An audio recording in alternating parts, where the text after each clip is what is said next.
सभी को प्रणाम। मैं राजस्थान के जोधपुर से आता हूँ और आज मैं जेएनयू से आया हूँ और ये 2 वर्ष मैं जेएनयू में पढ़ने वाला। आप तो अपने साथ लंबा इतिहास लाए हैं। जी। वीरभूमि राजस्थान। तो अगर अपने परिचय की बात करूँ तो कुछ यूँ कि मैं खुद को कवि कहने का साहस नहीं रखता हूँ, इस तरह मैं कविता नहीं लिखता हूँ। मैं खुद को कवि कहने का साहस नहीं रखता हूँ, इस तरह मैं कविता नहीं लिखता हूँ। मैं अनुभूति को अनुभूति में पढ़ता हूँ और कवि होने से पहले कविता हो जाता हूँ। मेरी एक कविता है, मेरी निगाह में ईश्वर। तो मैं आपके सामने रखता हूँ कि अब तक मैं देखता रहा ईश्वर को मार्क्स की निगाह से, कभी कभी गांधी की निगाह से, कभी जाना बुद्ध को ईश्वर का पर्याय, कभी जगन्नाथ को, कभी महावीर को, ईसा मसीह को, कभी मोहम्मद को। अपनी निगाह से कभी नहीं देखा था मैंने ईश्वर को, पर्याय पढ़े पढ़ाए गढ़े गढ़ाए अक्सर देखता रहा मैं। अक्सर नकारता स्वीकारता रहा ईश्वर को, लिखी सुनी बातों से मैंने आज एक नवजात की तरह खोली अपनी पलकें और मन ही मन रोया भरपूर। मैंने आज एक नवजात की तरह खोली अपनी पलकें और मन ही मन रोया भरपूर। आंसू खुशी के थे या दुख के मुझे नहीं पता, पता है तो बस इतना कि आज मैंने ईश्वर को देखा है अपनी निगाह से।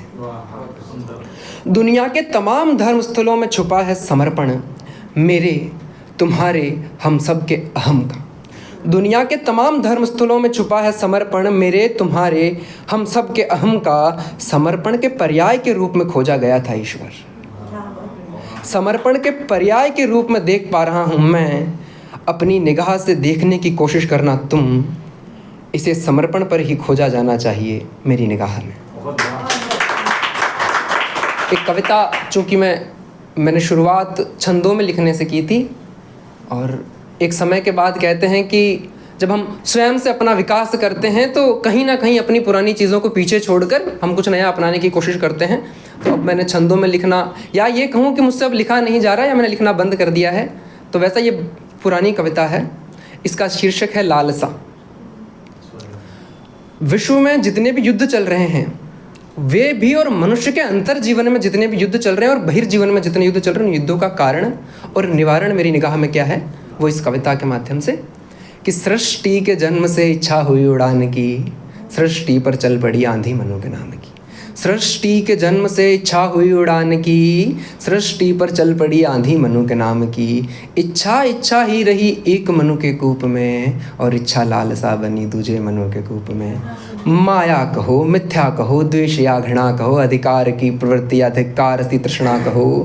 बीता समय बीते युग वह कूप बना काल सा, कूप वह भरा नहीं थी कैद जिसमें लालसा।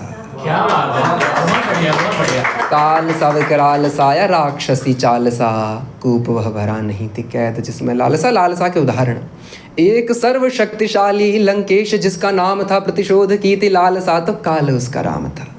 क्या कमी थी भूपति को, सब कुछ तो उसके पास था, संतोष ना समीप था तो काल बनी लालसा, तो काल बनी लालसा। महाभारत का साक्षी बना द्वापर घनश्याम का, महाभारत का साक्षी बना द्वापर घनश्याम का। धर्म का उत्थान था, धर्म को विराम था, कौरवों के नाश में कृष्ण का न हाथ था। कौरवों का काल बनी दुर्योधन की लालसा, कौरवों का काल बनी दुर्योधन की लालसा। आज युद्धों में लीन है संसार के कुछ भाग, काल मनु जात के मनुष्यता पे दाग। सोचते हैं ये लड़े धरा धर्म के नाम से, हम सब जो सोचते हैं, सोचते हैं ये लड़े धरा धर्म के नाम से। धरा धर्म से धरा सजी रक्त रंजित संग्राम से। धरा तो सिर्फ नाम है और धर्म भी अभिधान सा, या युद्ध का जो मूल है वह सत्ता की है लालसा। देह की, स्नेह की, तन की, धन की लालसा, सब दुखों का मूल है मनु के मन की लालसा। काल सा विकराल सा या राक्षसी चाल सा, कूप वह भरा नहीं थी कैद जिसमें लालसा। माया गीता वेद पुराण की उपभोगी, वर्तमान भी कुनीति राजनीति की, समाज का संतरास भी। भोगों में लिप्त देह है नयन गड़ा विलास सा, सभी के मूल में छिपी है दुर्निवार लालसा, सभी के मूल में छिपी है दुर्निवार लालसा। बुद्ध का अब शोध है कि लालसा क्षोभ है, बुद्ध का विशोध है कि लालसा क्षोभ है, लालसा में दुख छुपा और लालसा ही शोक है। मनुष्यता टिके नहीं जहाँ लालसा का बोध है, तो त्याग मनो लालसा तेरा बने विक्षोभ है। तो त्याग मनो लालसा तेरा बने विक्षोभ। बहुत बहुत शुक्रिया।